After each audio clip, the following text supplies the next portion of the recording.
Vojta chytil rybičku. Tak ukaž, Vojti. Vedí prut.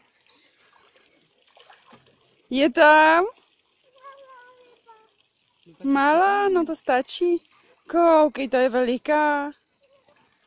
Chceš mi pomoct? Sany, zůstaň tady. Tak, ty jsi chytil sám. Víš? No, já ti podržím prut. Jenom aby nám Mára u toho nespadla do vody. Sany, pozor! Tady pojď, Sany. Ona si tam ten míč. Máme tady Ne, já ho pohlídám. Jo, mrkni, když tak jenom, no. taky pustíme. Snad tam nespadnu.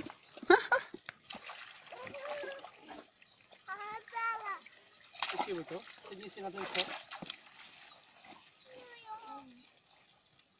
No, mají rybičku. Je, tak ji pohladíš.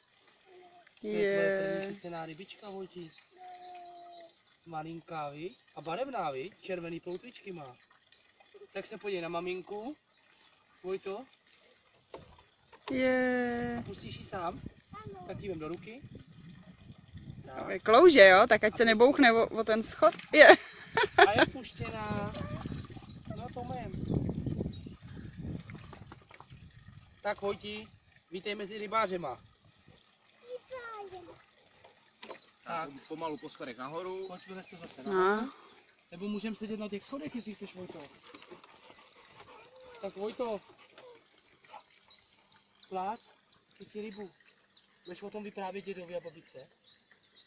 Chceš ještě jednu chytit? Tahle byla tak akorát, viď? Tak aby si vytáhl.